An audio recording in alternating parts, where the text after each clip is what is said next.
You see, we have been in government before, and indeed, President Mahama has actually been president before. He's the only president in Ghana who has left power and come back through democratic means. And when we were campaigning, we used to emphasize his experience and the fact that he knows the terrain already, and therefore will hit the ground running.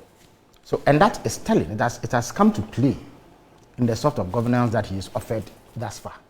Some of the things that happened under the MPP, they were not the ordinary issues that we used to banter about. In my earlier submission, I indicated that you will hardly find a situation where one or two things won't happen under a government. There are always people trying to make a quick buck and all that. So that will fit into Okoe-Boye's model of the armed robbery, or the analogy that he devised about armed robbery, and whether or not you can keep such people at bay from political parties. But we are talking of extraordinary levels of financial imprudence and recklessness, and outright corruption and dissipation of state resources. Look, the National Service scandal that you've read about, the Auditor General's report that was released, have you heard anything of the sort in the history of Ghana? In fact, last week I told you that a similar occurrence happened under President Mahama.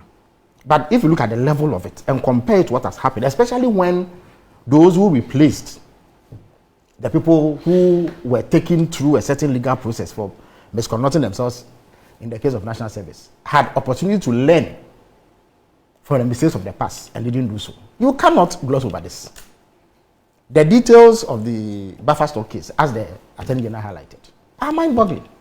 The Adubuahin case. And there are many others that will come. When the Auditor General's report on the payment of arrears comes, you would even marvel as to whether or not we actually had a government. And indeed, the MPP had also actually been in government before. So they were expected to draw lessons from this thing. And that was supposed to inform how they manage public resources. In fact, President Akufo-Addo made a clear commitment at his inauguration on January 7th, 2017, that he will protect the public purse. He didn't do that. The outcomes show that he did not do that. So the people of Ghana began to demand action. And we, as the opposition party at the time, and the next available alternative, responded to that clarion call by fashioning out a policy to demand accountability in ways that satisfy public demand, whilst putting in place measures to avoid their recurrence. And that is what gave birth to Oral. So Oral is in fact a policy that we canvassed before the people of Ghana, which they bought into. So we have a duty to roll it out. In this rollout, the people of Ghana must be updated. And that is the only reason why the Attorney General updates the people. The Attorney General doesn't do anything out of the ordinary. The charges that he filed against Abdul Hanan this week, they were published. I don't know whether you've seen it. Right. Are they different from what he disclosed at the press conference? No, it's the same issues. And in fact, under Okoe-Boye's government, Godfrey Dami used to put out charge sheets when he charged people. When he charged Ofosu and Co, he published it. So the details of the allegations were contained in it. It is the same thing that Ahini has done. Dr. Dominic Ahini has done as Attorney General. The only difference is that he has done it on a public platform and shown transparency and accountability. He has given reasons why Abdul Hanan, his wife, and the three others were taken through the processes preceding the arraignment before court. And that is what he has done in some of the cases. Of course, not all of them that he will be able to speak to. But the significant ones, he has opened the tap for public scrutiny. When the Attorney General goes to court, the public knows what charges he is preferring against the people. Court proceedings are open to the public. They are covered by the media. So it is unclear to me why the MPP is up in arms about the Attorney General informing the people of Ghana are our employers. They are our bosses. It is their resources that are used to pay us. The investigations the Attorney General is conducting is paid for by the taxpayer. All the officials, some of whose names Okoe-Boye has mentioned this morning, are public officials who are paid with the taxpayers' money. The work they do is not secret. They are not operating under the cover of darkness. And so when they do their work and they update us up as to where they've got to, I don't think that there's any difficulty with it. And it is not true that the MPP kept quiet when they charged people under them. Their social media propagandists were all over the place, publishing details of court proceedings and charges against people. So we have never had a situation where anybody has been tried in Ghana in secret. And I have told you before that this is actually standard practice. In the most liberal, advanced democracies, where human rights are protected better than we do here, charges are discussed publicly, including very high-profile personalities. So the MPP really is chasing after shadows. You can understand why they don't want these things disclosed. Because as far as they're concerned, it only confirms that the people of Ghana were right to vote against them.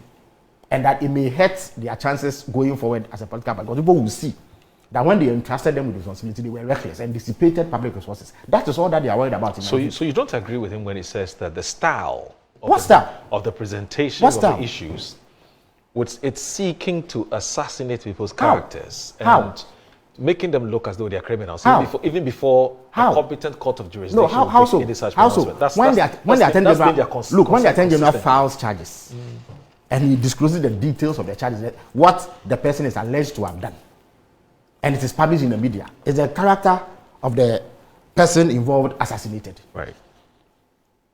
It is not. It is public scrutiny. It is public scrutiny. That's all that there is. So it is one of two things. I did it, I didn't do it. Yesterday, all the people who have been taken to court so far have pleaded not guilty. They will have opportunity to defend themselves. Why? In the Ofosu case, even before the trial ended, the appeals court threw out the charges leveled against them. Meanwhile, everything that had to be said had been said about them. Governor Dami, did he not grant interviews in the Ofosu matter? Did MPP communicators not publicize the details of the charges against Ofosu and Co? But the court cleared him. Okay. Why? O.J. Simpson. And I refer to him a lot because perhaps he's the gold standard in these things. Look at the publicity that case was given. In fact, the case was transmitted live. It was a criminal case, but it was transmitted live. In the end, the jury found him not guilty. Okay. So I don't understand. The Attorney General can never pronounce anybody guilty. The Attorney General says that my investigations show that Okoe-Boye has done A, B, C, D. For this reason, I am taking him to court on this day. That's all that he says. Okay. All right. That does not pronounce anybody guilty. Indeed, Abdulrahman and his wife have not been sentenced to prison, a jail term, because the Attorney General spoke. What the Attorney General has said will be tested in court. So if they have any contrary facts to dispute what the Attorney General has done, they will put it before the judge. The judge will make a determination. Okay. So it doesn't matter what the Attorney General says. No judge convicts anybody because of what the Attorney General says. The judge will look at the evidence before him and make a determination based on what answers the accused persons provide. Right. So I don't understand what the MPP is saying. They just don't want the Attorney General to shed light on supposed wrongdoing. That is all that there is. Because they know that perhaps there's a political price to pay for it. That is what it is about. Okay. Otherwise, I don't get it. You know, maybe just a minute to say that. Okay.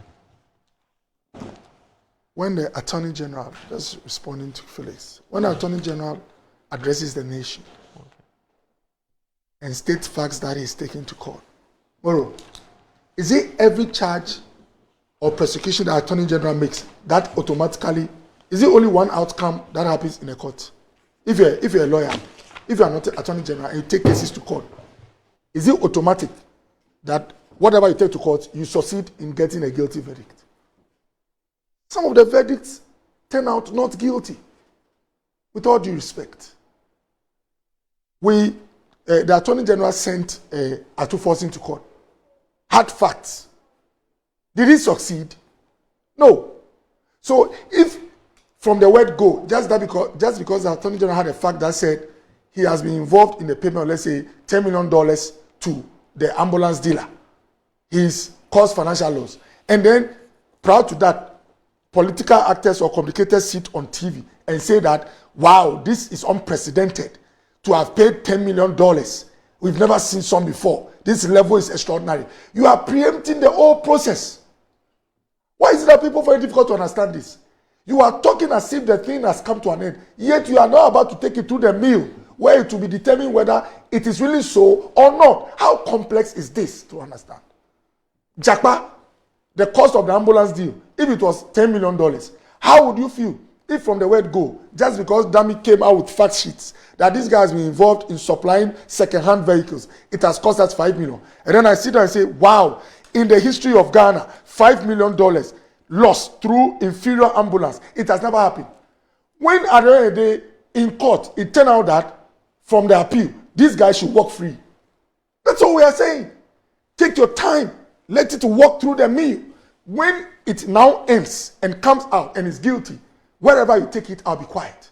Because that is an independent platform where adjudication has to be made. How difficult is this? I wrote what you said. NSS, extraordinary levels. Because let's say the amount involved is 900 million. What shows? Are you, Felix, with all your experience, saying that in the court system, it is automatic, that whatever AG has said is what a court, if that is the case, they shouldn't go to court. Put all these guys inside. Because everything you said is sacrosanct. Please. Okay, but let me try to understand something. Just before he goes, so that we don't split us over that. Okay. What you mean? Has a court pronounced Oyome guilty of any offense in Ghana? Has any court done that? And yet, did they not compose songs? Look, there was a time that for a whole year, please, but no, just so that you can flow with the lightweight matter. Admit that yes, I agree, but just so that you can flow with the lightweight matter, so that we don't have to come back to this. Okay. What you mean? For one whole year, one whole year, every single day, every day, it was the subject of discussion on radio, and MPP people, Okoe-Boye and Co, discussed it. Are you done? Has any court, even in the wake of all those discussions, pronounced Oyome guilty of any offense? Are you done? Okay. They are two forcing matter. Did MPP people not discuss it before the matter went to court? In fact, I can show you radio, TV discussions of that matter before the AG filed any charges. All right, I think said in this case, have MPP people not discussed it? I guess the difference here is that. What's the difference? The difference here, and from what you said, is that now the Attorney General has simply said that Molo, I have provided the context that when we were campaigning, we promised people something we called oral Operation Recover All Loot, which was a special effort to retrieve what we believe to be monies or resources of the state illegally appropriated, and prosecute persons we believe have questions to answer in that regard. A process was initiated to gather facts and then proceed to investigate and then prosecute. Just like we give accounts of what has happened under health only this week, like the defense minister has done, interior minister has done, like I do. The Attorney General, who is a public official and spearheading oral, has a duty to keep the public informed about what he is doing, especially in circumstances where MPP people themselves have led the chorus on claims that oral is not functioning. I think and all that the Attorney General has done is that, yes, I have investigated this number of cases. On this particular case, these are the reasons why you heard that I had ordered Abdul Hanan's arrest. Okay. It has been investigated. We have found that this is what he has done. Because of this, I'm taking him to court. I'll give the chance to. Tomorrow, that matter, that in itself does not pronounce anybody guilty. In fact, the Attorney General doesn't convict or pronounce anybody guilty. He says, my investigation show that Moro has committed this offense, so I'm taking him to court. It is the court that does that. All right. Every accused person, everybody who is accused, what I was actually going to say, that every accused person, everybody accused of wrongdoing in Ghana and elsewhere, goes through the same thing. Okay. The matter involving them are discussed. The issues are discussed. Sometimes judges clamp down on people who discuss it and threaten them with contempt. But it is discussed. Okay. There's never been a single case in Ghana that has never been discussed. All right. So I think, with all due respect, because my brother is the minister, you can even allocate more time. Oh, no, that's not it. I thought that because of the way that discussions were started, so that we can focus on light and then we don't have to come back to this. That's all. It wasn't an interruption. It's not complex to understand. All I'm saying is that if someone is making commentary, you said we made commentary on some cases. I don't really have a problem with commentary, especially when it has a political connotation, whatever. But the approach and the pronouncement should not be conclusive in nature. You see, when you say these levels of loot, like he didn't use the word loot, but I've written this extraordinary level. Yet the thing is now about to go through the mail, and you see, he's mentioned accountability series. The thing we just exposed on it. When government comes to say something about an event that happened in the past, the fact that it is coming from government appointees doesn't mean it's sacrosanct. Yes, so you must be measured in the way you talk about the things. When you talk about it, I don't have a problem. That we've seen payments, this lightweight thing. So we believe, and I like the phrase used. Even for you to say we believe means that you know within that it is something you hold, but it might not be true. If it is automatic. You didn't say we believe. You say that it is so. So that's all I'm saying. And you see, people are watching us. People listen to us. Now when you go to, let's say, social media, because of the way some of you present the case, you will see they'll put the pictures of, let's say, these people you are now taking to court. Say, can you imagine they took all this money? These things are happening. Or you are in charge. So I'm not saying you are the one sponsoring it, but when you monitor. Okay. So that's all I'm saying. And bro, let me finally also say that, I mean, the court system is always the best way to come out with the true facts where both sides have been listened to. And it's interesting that people like Serinam Tamaklo, for some very strategic reason, when my brother Felix and their team talk, they conveniently even avoid those occurrences. Meanwhile, even those ones, it's gone through the mill and has arrived. And nobody's interested in where she's living in the world, whether she's bringing the money back, because, of course, he's belonging to a particular political family. But it's for Ghanaians to judge.